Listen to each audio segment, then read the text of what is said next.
Libro del profeta Isaías, Cánticos del Siervo.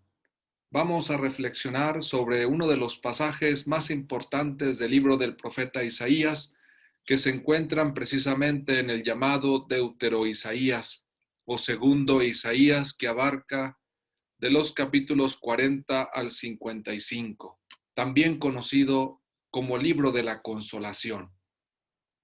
Los cánticos del siervo son 4, del capítulo 42, versículos 1 al 7, capítulo 49, versículos del 1 al 9, capítulo 50, versículos del 4 al 9, y finalmente el cuarto cántico del siervo, capítulo 52, versículo 13, al capítulo 53, versículo 12.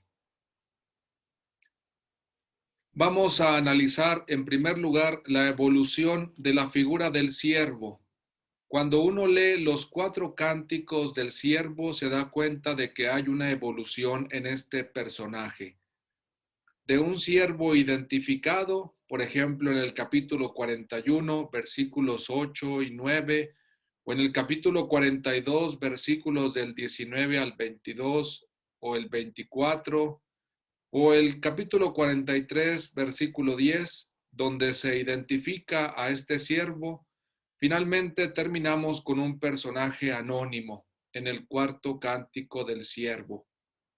También de un siervo rebelde y pecador, sordo y ciego, por ejemplo, que aparece en el capítulo 42, versículos 18 al 20, poco a poco se transforma en un individuo heroicamente dócil, como aparece en el capítulo 50, versículos 4 y 6, o en el capítulo 53, versículos 7 y 9. También de un siervo rebelde y pecador, sordo y ciego, pasa a ser un siervo inocente, como se narra en el capítulo 53, versículos del 5 al 9, capaz de justificar a la multitud, como se presenta en el capítulo 53, versículo 11. También podemos observar una evolución en esta figura del siervo, de ser un siervo testigo de la liberación obrada por el Señor, es decir, meramente testificar y testimoniar lo que el Señor ha hecho, como en el capítulo 43, versículo 12, o en el capítulo 44, versículo 8, llega a ser el siervo una persona activa que con su libre sacrificio se convierte en alianza del pueblo y en luz de las naciones, como aparece en el capítulo 42, versículo 6, o en el capítulo 49, versículo 6. Entonces, leyendo cada uno de los cánticos del siervo, podemos descubrir esta evolución. También podemos subrayar que los cánticos del siervo no tuvieron solamente una evolución en cuanto al personaje, sino también en cuanto a la escritura y al lugar que ocupan actualmente en el libro del profeta Isaías entre los capítulos 40 y 55. Es probable, por lo tanto, que los cánticos del siervo hayan atravesado lo que se conoce como un triple estadio. En primer lugar, probablemente fueron proclamados de forma oral ante un público. En segundo lugar, probablemente llegaron a ser una composición escrita que se fue acrecentando gradualmente. Y finalmente, estos 4 cánticos fueron insertados en el libro de la consolación del profeta Isaías, es decir, entre los capítulos 40 y 55 de este libro. Obviamente no fueron insertados en continuidad, sino dispersos, y toca al lector, por lo tanto, tratar de comprenderlos tanto en el contexto del libro de la consolación del profeta Isaías, como en la evolución que cada uno de estos cánticos va presentando sobre la figura del siervo. Si nosotros nos fijamos ahora en algunas características de cada uno de los cánticos del siervo, tenemos que resaltar las siguientes. Tenemos el primer cántico del siervo que se encuentra en el capítulo 42, versículos 1 al 7 del profeta Isaías. Vamos a seguir la lectura que aparece en la Semana Santa, porque la Semana Santa nos presenta El lunes el primer cántico del siervo, el martes el segundo cántico del siervo, el miércoles el tercer cántico del siervo y el viernes el cuarto cántico del siervo. La Semana Santa, por lo tanto, nos permite verificar la evolución de la que hemos hablado con respecto a la figura del siervo y nos permite ir recorriendo también las características principales de cada uno de los cánticos. Dice así el primer cántico del profeta, primer cántico del siervo en el libro del profeta Isaías, capítulo 42, versículos del 1 al 7. Miren a mi siervo a quien sostengo, a mi elegido en quien tengo mis complacencias. En él he puesto mi espíritu para que haga brillar la justicia sobre las naciones. No gritará ni clamará, no hará oír su voz en las plazas, no romperá la caña resquebrajada, ni apagará la mecha que aún humea. Proclamará la justicia con firmeza, no titubeará ni se doblegará, hasta haber establecido el derecho sobre la tierra y hasta que las islas escuchen su enseñanza. Esto dice el Señor Dios, el que creó el cielo y lo extendió, el que dio firmeza a la tierra con lo que en ella brota, el que dio el aliento a la gente que habita la tierra y la respiración a cuanto se mueve en ella. Yo, el Señor, fiel a mi designio de salvación, te llamé, te tomé de la mano, te he formado y te he constituido alianza de un pueblo, luz de las naciones, para que abras los ojos de los ciegos, saques a los cautivos de la prisión y de la mazmorra a los que habitan en tinieblas. En este primer cántico del siervo destacamos las siguientes características. En primer lugar, este cántico se divide en dos partes. De los versículos 1 al 4 se realiza la presentación del siervo a un grupo no identificado. Miren a mi siervo a quien sostengo, dice Dios, a mi elegido en quien tengo mis complacencias. Y más adelante, de los versículos 5 al 7, aparece también un discurso dirigido por parte de Dios al siervo. Efectivamente, dice que yo te llamé, te tomé de la mano, te he formado y te he constituido alianza de un pueblo. ¿Cuál es la misión del siervo en este primer cántico? Claramente hay que destacar que se trata de una misión universal. La salvación en el profeta Isaías tiene como característica sobre todo la universalidad.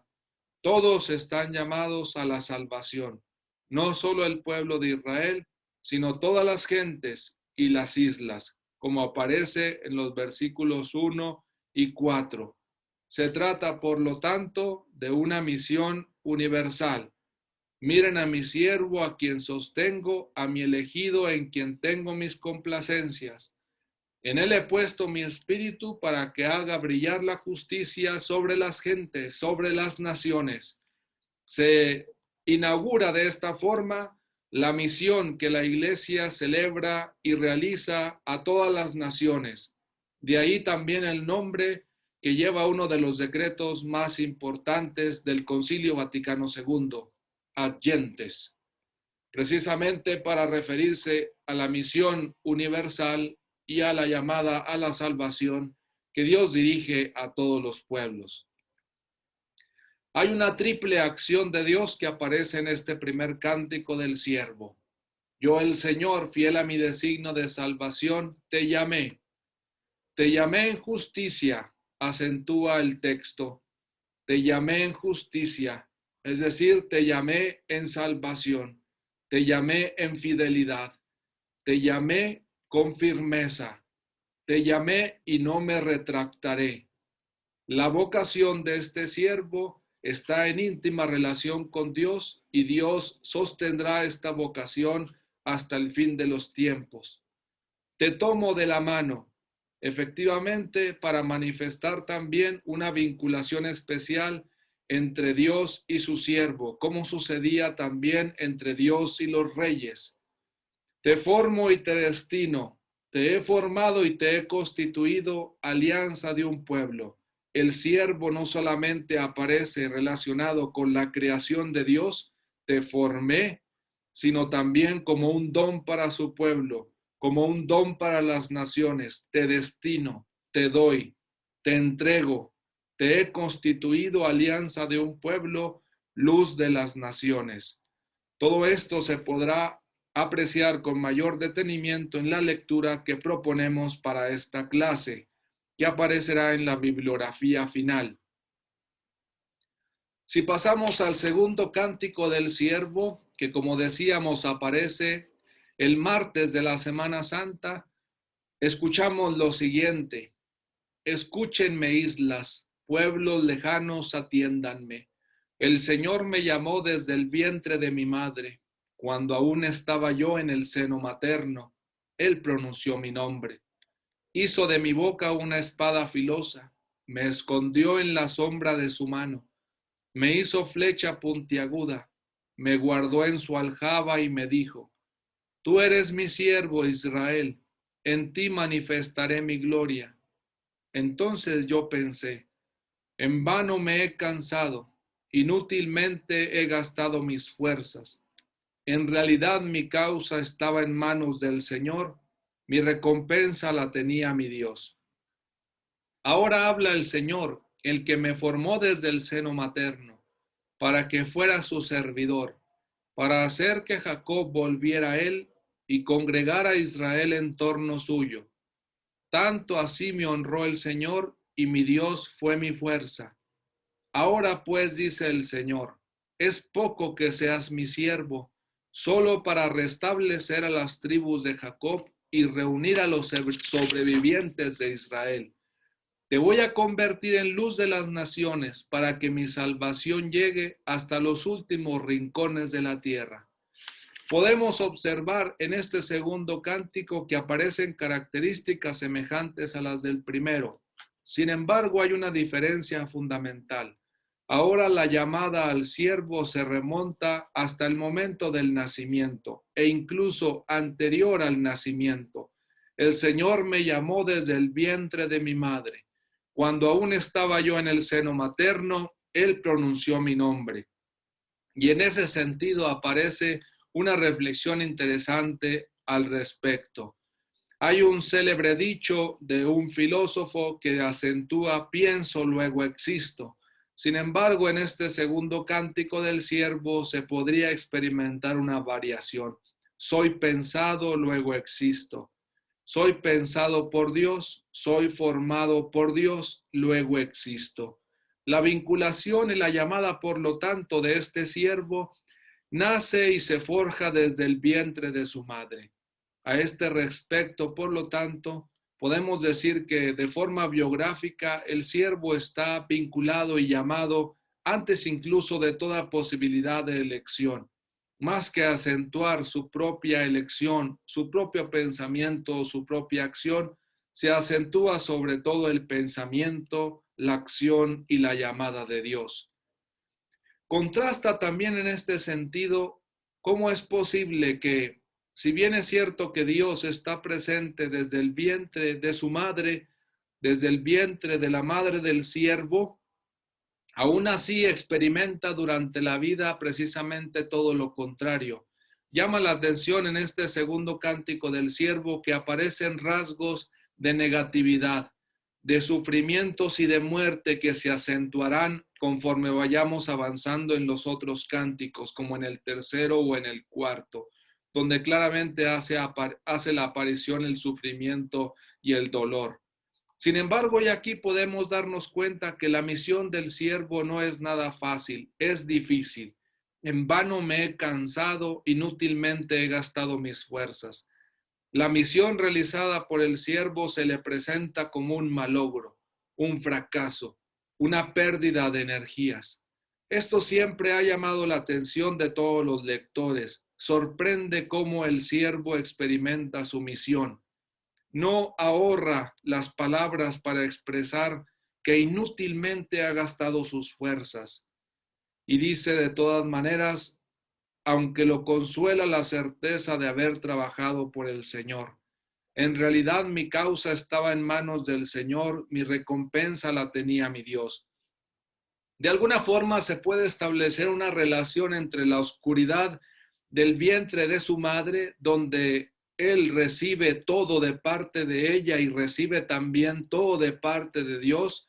Cuando aún estaba yo en el seno materno, dice el siervo en este segundo cántico, él pronunció mi nombre.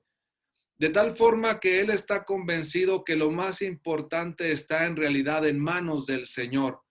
Así como se forja una vida en el seno materno, así también la misión se forja en definitiva en las manos del Señor. En realidad mi causa estaba en manos del Señor, mi recompensa la tenía mi Dios. De tal forma que aunque exteriormente e incluso interiormente la misión se pueda presentar como malogro o fracaso o incluso una pérdida de energías, el cántico testimonia que no es la única realidad, sino que también hay otra cara de la moneda y son las manos del Señor que trabajan y que dan una recompensa al siervo que experimenta su misión de forma difícil o incluso inútil. En este sentido aparece como un abatimiento semejante al de Jesús en el huerto, como testimonia el Evangelio de San Marcos en el capítulo 14 del versículo 33 al 36. Sin embargo, a pesar de este abatimiento, hay también una esperanza. Hay un juicio favorable de parte del Señor. En realidad, mi causa o mi juicio, en hebreo mishpat, estaba en manos del Señor. En realidad, el Señor es el que sabe cómo van realmente las cosas y es el que percibe realmente cuando una cosa es un mal logro, un fracaso, una pérdida de energías o efectivamente es una misión bien llevada desde el punto de vista divino. Y acentúa también, mi recompensa la tenía mi Dios, mi esperanza en definitiva estaba en Dios, una esperanza de las más queridas, como acentúa también el término hebreo peulati, mi esperanza estaba en el Señor, mi recompensa la tenía mi Dios. El tercer cántico del siervo, por su parte, nos presenta el miércoles de la Semana Santa algunos rasgos peculiares. Dice el texto del capítulo 50. En aquel entonces dijo Isaías, el Señor me ha dado una lengua experta para que pueda confortar al abatido con palabras de aliento. Mañana tras mañana el Señor despierta mi oído para que escuche yo como discípulo. El Señor Dios me ha hecho oír sus palabras y yo no he opuesto resistencia, ni me he echado para atrás. Ofrecí la espalda a los que me golpeaban, la mejilla a los que me tiraban de la barba, no aparté mi rostro a los insultos y salivazos. Pero el Señor me ayuda, por eso no quedaré confundido, por eso endureció mi rostro como roca, y sé que no quedaré avergonzado. Cercano está de mí el que me hace justicia. ¿Quién luchará contra mí? ¿Quién es mi adversario? ¿Quién me acusa? Que se me enfrente. El Señor es mi ayuda. ¿Quién se atreverá a condenarme? En este tercer cántico se acentúa claramente el sufrimiento por parte del siervo. Ofrecí la espalda a los que me golpeaban, la mejilla a los que me tiraban de la barba. No aparté mi rostro a los insultos y salivazos.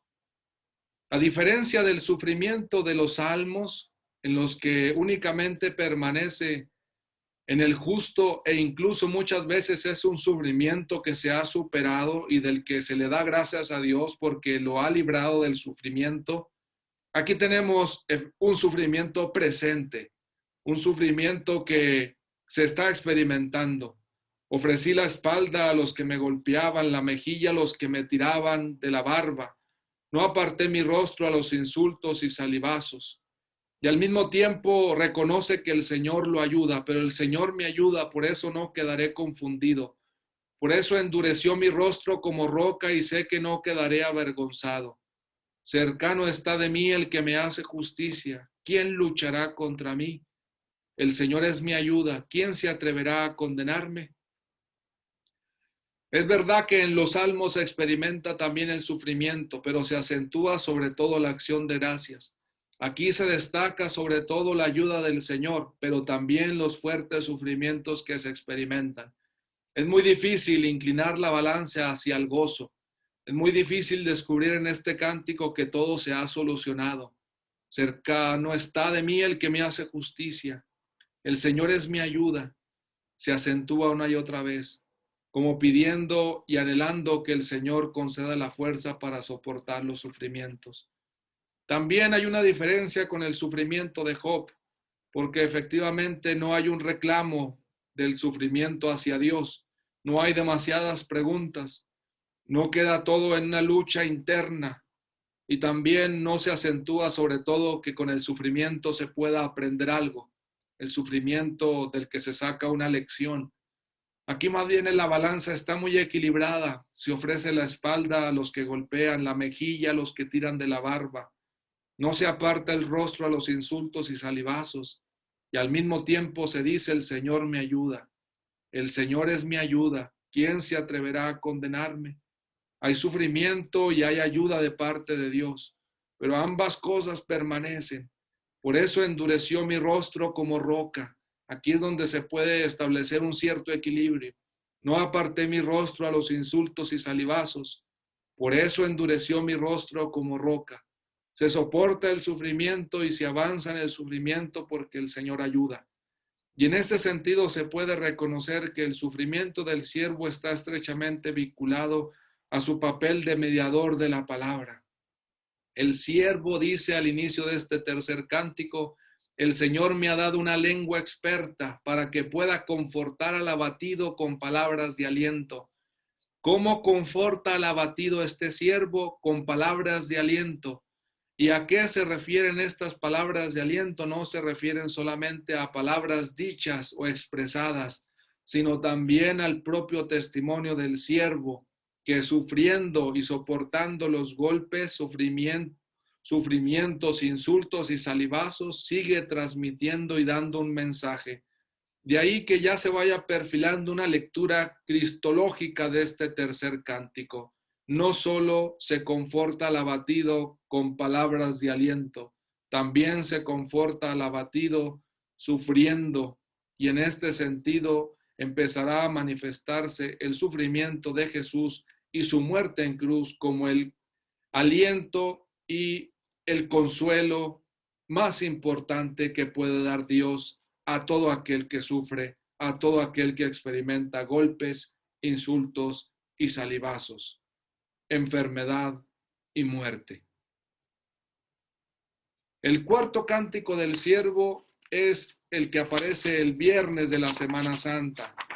Ya no habla más el siervo, efectivamente dando la razón a lo que se decía en el tercer cántico, en el que se acentuaba una vinculación entre la palabra y el propio testimonio, entre la palabra y el sufrimiento que se experimentaba.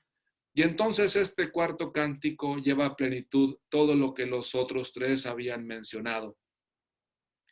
He aquí que mi siervo prosperará, será engrandecido y exaltado, será puesto en alto.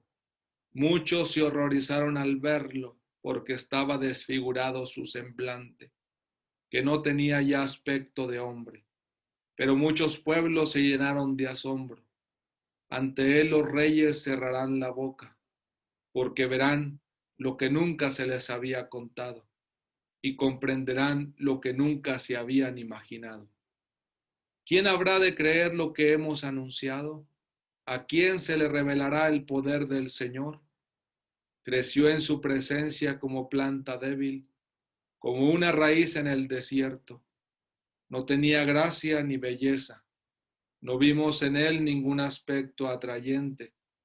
Despreciado y rechazado por los hombres, varón de dolores, habituado al sufrimiento, como uno del cual se aparta la mirada, despreciado y desestimado. Él soportó nuestros sufrimientos y aguantó nuestros dolores. Nosotros lo tuvimos por leproso, herido por Dios y humillado, traspasado por nuestras rebeliones, triturado por nuestros crímenes. Él soportó el castigo que nos trae la paz, por sus llagas hemos sido curados. Todos andábamos errantes como ovejas, cada uno siguiendo su camino. Y el Señor cargó sobre él todos nuestros crímenes. Cuando lo maltrataban, se humillaba y no abría la boca, como un cordero llevado a degollar. Como oveja ante el esquilador, enmudecía y no abría la boca. Inicuamente y contra toda justicia se lo llevaron. ¿Quién se preocupó de su suerte? Lo arrancaron de la tierra de los vivos, lo hirieron de muerte por los pecados de mi pueblo. Le dieron sepultura con los malhechores a la hora de su muerte, aunque no había cometido crímenes, ni hubo engaño en su boca. El Señor quiso triturarlo con el sufrimiento. Cuando entregue su vida como expiación, verá a sus descendientes, prolongará sus años, y por medio de él prosperarán los designios del Señor. Por las fatigas de su alma verá la luz y se saciará. Con sus sufrimientos justificará a mi siervo a muchos, cargando con los crímenes de ellos. Por eso le daré una parte entre los grandes y con los fuertes repartirá despojos, ya que indefenso se entregó a la muerte y fue contado entre los malhechores, cuando tomó sobre sí las culpas de todos e intercedió por los pecadores.